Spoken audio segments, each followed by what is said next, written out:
علیکم ورحمۃ اللہ وبرکاتہ۔ آج ہم بات کریں گے حضرت علی کے حوالے سے کہ خوارج کی طرف سے حضرت علی کو ٹارگیٹ کرتے ہوئے ایک حدیث کو کوٹ کیا جا رہا ہے آج کل۔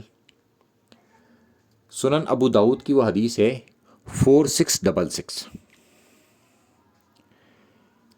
اور اس سے یہ تاثر لینے کی کوشش کی جا رہی ہے کہ حضرت علی نے تو خالی اجتہاد کیا تھا، یہ ان کی اپنی رائے تھی، انہیں جنگ صفین کے بارے میں کچھ بھی پتہ نہیں تھا۔ بالکل ٹھیک، اس کا اختلاف کس نے کیا ہے کہ حضرت علی کو جنگ صفین کے بارے میں پتا تھا کہ میں معاویہ بن سفیان سے جنگ صفین لڑوں گا؟ یہ کبھی کسی نے کہا کہ اللہ کے رسول صلی اللہ علیہ وسلم نے اس طرح کی کوئی حدیث پیش کری؟ مگر اس سے خوارج جانتے تو ہیں کہ یہ بات ایسے ہی ہے، مگر وہ یہ کہنا چاہتے ہیں کہ حضرت علی کے مقام کو تھوڑا سا نیچے کر کے، کہ ان کے ساتھ جو ہے نا وہ قرآن اور اللہ کے رسول صلی اللہ علیہ وسلم اس طرح سے نہیں تھے، ان کا اپنا اجتہاد تھا صفین کے حوالے سے۔ جب مجھ سے یہ سوال پوچھا گیا تو انہوں نے کہا کہ نہیں، یہ میری اپنی رائے ہے۔ تو خوارج کے پیترے بدلتے رہیں گے، اور اصل میں یہ خوارج ہیں کون؟ خوارج اہل سنت کی جماعت میں ہماری صفوں کے اندر گھسے ہوئے ہیں، یہ یاد رکھیے گا آپ، اور یہ اہل سنت کے ہر فرقے کے اندر موجود ہیں، اور یہ ناسبیت کا لبادہ اوڑے ہوئے ہیں، اور ہر طریقے سے کوشش کرتے ہیں کہ حضرت علی کو تھوڑا کم کیا جائے کسی طریقے سے، اور معاویہ بن سفیان کا دفاع کر کے اسے بڑھا دیا جائے، تاکہ ایسا نہ لگے کہ یہ ان پیرلل تھے، یعنی کہ لگے کہ برابر کے لوگ تھے، مگر وہ یہ کر نہیں سکتے۔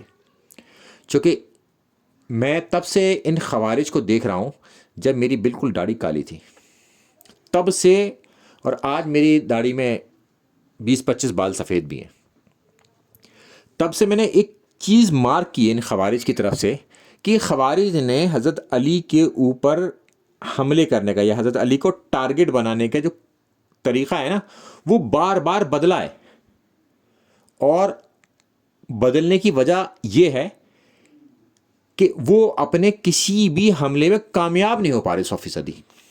تو کامیاب نہیں ہو رہے تھے، پھر وہ ایک نیا حربہ لے کے آتے ہیں، ہر بار نیا حربہ۔ تو 20-25 حربے تو میں دیکھ چکا ہوں اتنی چھوٹے سے وقت میں، صرف داڑھی کا میں نے اگزامپل دی ہے، اور جب میری یہ پوری سفید ہوگی تو پتہ نہیں کتنے حربے یہ بدل چکے ہوں گے۔ اور ایک بات کا یاد رکھیے گا، جب بھی آپ حضرت علی کی طرف یہ آئیں تو آپ کو تحمل کے ساتھ، اطمینان کے ساتھ ان کی بات کو سننا ہے، اور غور اور فکر کرنا ہے کہ حضرت علی کا دفاع جو ہوگا وہ قرآن، بخاری اور مسلم سے ہوگا، یہ یاد رکھیے گا اس بات کو۔ اور آپ کو پھر جب غور کریں گے تو ان تینوں کتابوں میں آپ کو کوئی نہ کوئی اس طرح کی بات مل جائے گی کہ ایک تانا بانا بن جائے گا، اور خوارج وہیں رد ہو جائیں گے۔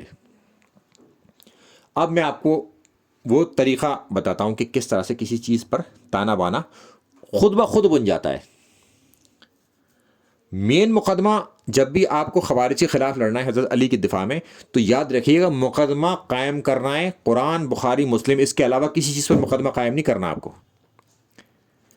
ہاں، بات سمجھنے اور سمجھانے کے لیے آپ بات کر سکتے ہیں، اور یہ بتا دیں کہ اس روایت کو بخاری مسلم کے علاوہ جو کہ اتنے محدثین نے صحیح کہا ہے، وہ مانے تو مانے، نہ مانے تو چھوڑ دیجئے، مگر آپ کا مقدمہ اس بات پر کھڑا ہی نہیں ہے، چونکہ 2-4 محدث وہ بھی دکھا دے گا جنہوں نے اس کو ضعیف کہہ رکھا ہوگا۔ بخاری مسلم کے باہر آپ جائیں گے تو اس طرح کی آپ کو روایتیں مل جائیں گی، تو اس پر جرا نہیں کرنی، بحث نہیں کرنی بالکل بھی، یہ یاد رکھیے گا۔ اب ہم چلتے ہیں ان خوارج کے اوپر۔ سب سے پہلے کہ یہ جو خوارج ہیں یہ قیامت تک نکلتے رہیں گے، اور آج ہم ان سے مقابلہ کر رہے ہیں، ہم سے پہلے اللہ تعالیٰ نے جن لوگوں کو اٹھایا تھا وہ مقابلہ کر رہے تھے، اور ہمارے بعد بھی اللہ تعالیٰ لوگوں کو اٹھاتا رہے گا، اور ان خوارج سے حضرت علی کے اوپر لگائے گئے ہر الزام کا جواب دلواتا رہے گا۔ یہ اللہ کرتا ہے، ہماری کوئی طاقت نہیں ہے۔ آج ہم پلٹ جائیں گے تو اللہ کسی اور کو کسی اور جگہ پر کھڑا کر دے گا، وہ یہ کام کرے گا، اور قیامت تک یہ کام ہوتا رہے گا، خوارج کو رد کرواتا رہے گا اللہ تعالیٰ۔ اور ان کے بارے میں ایک اور بات بتا دوں، ان کا تقیہ بڑا مضبوط ہے، شیعہ سے بھی تگڑا تقیہ ہوتا ہے ان کا۔ خوارج کبھی قبول نہیں کرتا کہ وہ خارجی ہے، وہ ناسبی بننے کو تو تیار ہو جائے گا، مگر اپنی اصل ذات نہیں بتائے گا کبھی آپ کو، یہ یاد رکھیے گا، بڑا تقیہ مضبوط ہے۔ میں نے بڑے بڑے خوارج سے بات کری ہے مگر کوئی قبول نہیں کرتا، وہ خارجی ہے۔ اچھا، اب ہم چلتے ہیں اس میں سب سے پہلے کہ مسلم کے اندر کہ اللہ کے رسول صلی اللہ علیہ وسلم نے فرمایا کہ اگر کوئی حاکم اجتہاد کرے اور اس کی وہ اجتہاد صحیح نکلے تو اس کو دوہرا اجر، اور اس کا وہ اجتہاد غلط نکلے تو اس کو ایک اجر۔ تو حضرت علی نے معاویہ بن سفیان کے حوالے سے جب سوال پوچھا گیا تو انہوں نے اجتہاد کیا اور ان کا اجتہاد صحیح ثابت ہوا، اور یہ میں آگے سے دلیل دوں گا، اور انہوں نے معاویہ بن سفیان سے صحیح قتال کیا، لہٰذا حضرت علی کو دوہرا اجر ہے۔ اب ہم چلتے ہیں اس کے سپورٹ میں ایک اور حدیث ہے ابن ماجہ کی، وہاں پر بھی یہی الفاظ موجود ہیں۔ مقدمہ ہمارا مگر مسلم پہ ہی کھڑا ہوا ہے، اس میں سپورٹ میں ہم ایک دوسری حدیث لائیں۔ اب ہم چلتے ہیں اس کے آگے قرآن۔ تو قرآن میں 3 لوگوں کی اطاعت کا حکم دیا گیا ہے۔ نمبر 1 اللہ کی اطاعت، نمبر 2 اللہ کے رسول صلی اللہ علیہ وسلم کی اطاعت، اور نمبر 3 جو تم میں اولو الامر ہو۔ مگر اولو الامر کی اطاعت ڈیفینیٹ نہیں ہے، یاد رکھیے گا۔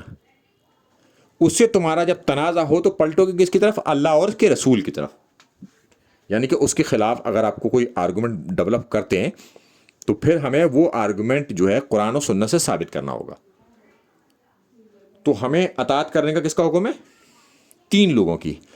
اب حضرت علی چونکہ حاکم وقت تھے تو ان کی ہم نے اطاعت کی، اور ان کے ساتھ جو لوگ کھڑے ہوئے انہوں نے حضرت علی کی اطاعت کری، اور حضرت علی کی اطاعت انہوں نے قرآن کی بنا پر کری، کیونکہ قرآن کہتا ہے اس بات کو۔ اب اس کے آگے ہم چلتے ہیں۔ اب ہمارا مقدمہ قرآن کے بعد آئے گا بخاری کے اندر کہ اللہ کے رسول صلی اللہ علیہ وسلم نے فرمایا کہ مسلمانوں کی جماعت اور ان کے امام کے تابع ہو جاؤ، یہ حکم ہے ہمارے لیے۔ تو مسلمانوں کی جماعت کون سی تھی اس وقت، اور ان کا امام کون تھا؟ ان کا امام مولا علی علیہ السلام تھے، تو ان کی اطاعت کرنے کا، ان کے تابع ہونے کا حکم ہے۔ تو جو لوگ حضرت علی کے ساتھ تھے وہ اللہ کے رسول صلی اللہ علیہ وسلم کی حکم کی وجہ سے حضرت علی کے ساتھ تھے۔ پھر کہ اگر مسلمانوں کی کوئی جماعت ہی نہ ہو تو ہمیں کیا کرنا ہے؟ پھر سب کچھ چھوڑ کر ہمیں ایک پہاڑ پر چڑھ جانا ہے اس حوالے سے۔ مگر اس طرح کی جتنی بھی معاملہ ہے نا کہ الگ الگ جماعتیں لوگوں نے بنا رکھی ہیں، تو ان جماعتوں میں سے ہمیں کوئی سی تعلق نہیں رکھنا۔ تو یہاں سے یہ ہمیں بھی چیز اخذ کرنی ہے کہ یہ ہر جماعت، ہر فرقہ اپنے کچھ پوائنٹس کے اوپر کھڑا ہوا ہے اور اسی کی دفاع پر وہ کھڑا رہتا ہے، اور اللہ کے رسول صلی اللہ علیہ وسلم کی بھی بات آ جاتی ہے تو پھر وہ مانتا نہیں ہے۔ قرآن سے بھی آپ دکھا دیں گے تب بھی وہ مانے گا نہیں، تعویل کر دے گا اس کی آگے سے کوئی نہ کوئی۔ تو ہمیں حکم ملا ہے اللہ کے رسول صلی اللہ علیہ وسلم سے۔ اب ہم چلتے ہیں بخاری کے بعد مسلم میں۔ مسلم میں اللہ کے رسول صلی اللہ علیہ وسلم فرماتے ہیں کہ اگر کوئی شخص اپنے مسلمانوں کے حاکم یا امام کی اطاعت سے باہر کھنچ گیا، مطلب باہر نکل جاتا ہے، تو وہ پھر ایسا ہے جیسا کہ اللہ کے سامنے جب وہ کھڑا ہوگا تو وہ ایسا کھڑا ہوگا کہ جیسے اس کے پاس کوئی دلیل ہی نہ ہو، یعنی کہ بغیر کسی مدد کے ایسے ہی بس کھڑا ہوا ہے۔ اور جو شخص امیر کی اطاعت سے نکل گیا وہ جاہلیت کی موت مرا۔ تو اس وقت کون امیر کی اطاعت سے نکلا ہوا تھا؟ اب یہ 2 گروہ ہو سکتے ہیں، ایک نیوٹرلز اور ایک ماویانس جو حضرت علی سے قتال کرنے آئے تھے۔ اب ہم چلتے ہیں اس کے آگے۔ اب ہم دیگر کتب، مقدمہ ہمارا قرآن، بخاری، مسلم تینوں پر کھڑا ہوا ہے۔ اب کتب ستہ کی دیگر کتابوں کی طرف ہم آتے ہیں، وہاں پر بھی یہی بات آپ کو مل جائے گی۔ اللہ کے رسول صلی اللہ علیہ وسلم فرماتے ہیں کہ تم میرے بعد اختلاف دیکھو گے۔ کس سے فرما رہے ہیں؟ اپنے صحابیوں سے۔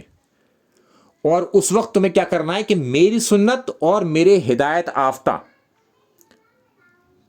خلیفہ کی سنت کو تمہیں مضبوطی سے پکڑ کے کھڑا رکھنا ہے۔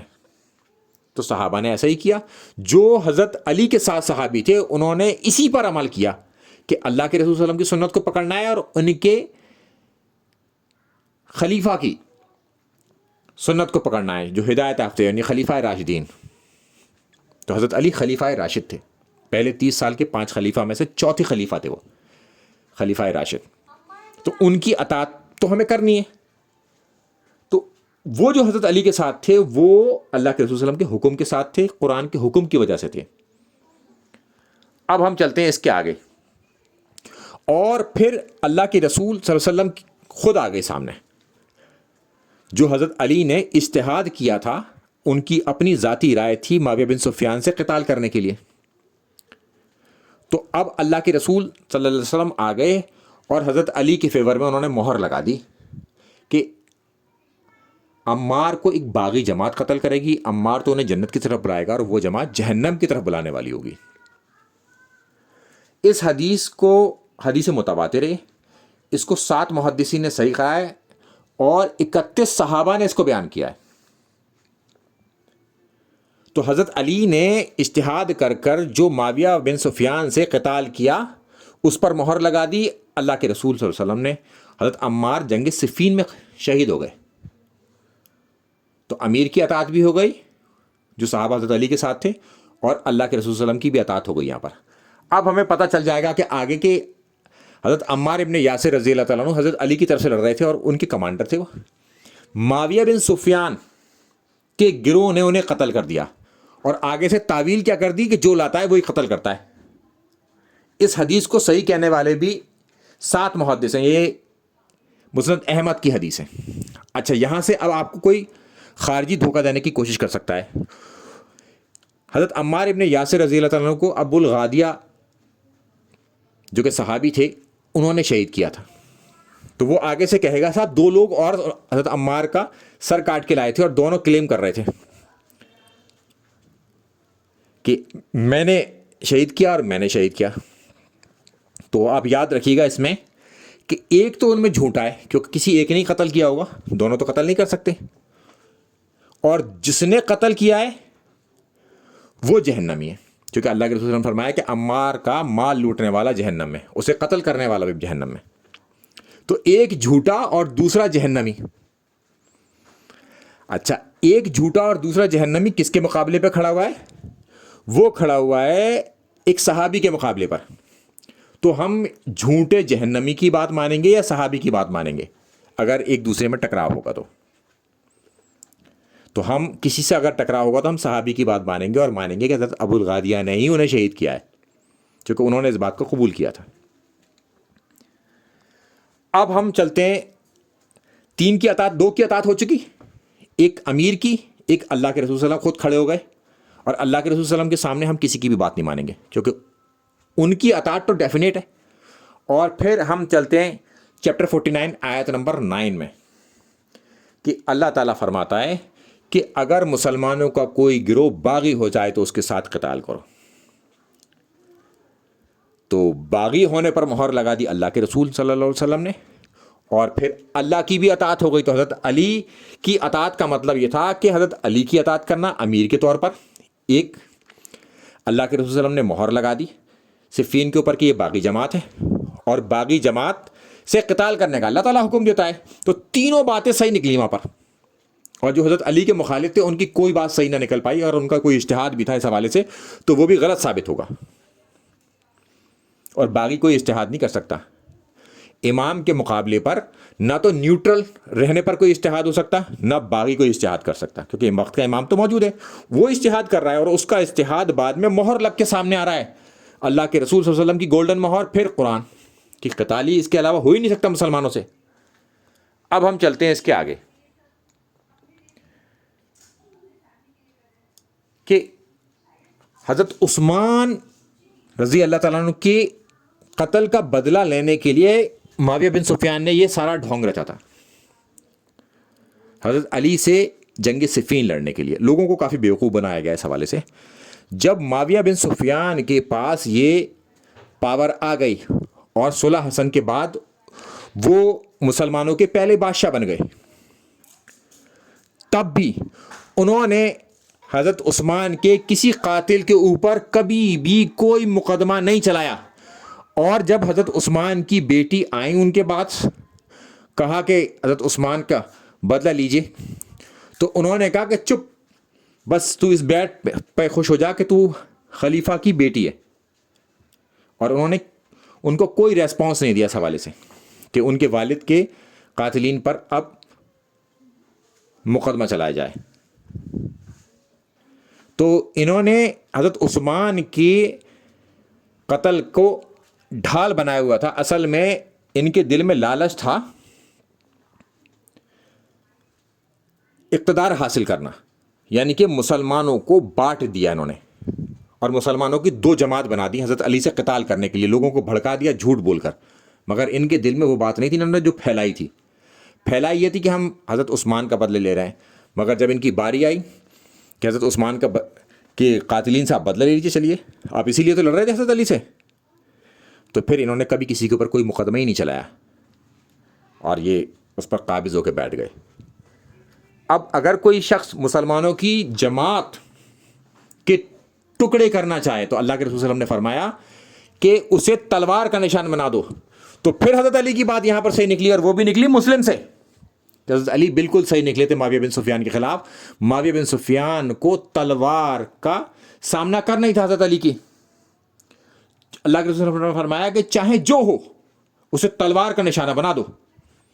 تو اب خوارج یہ کہیں گے کہ معاویہ بن سفیان کو تو انہوں نے قتل نہیں کیا، انہیں چھوڑ دیا تھا.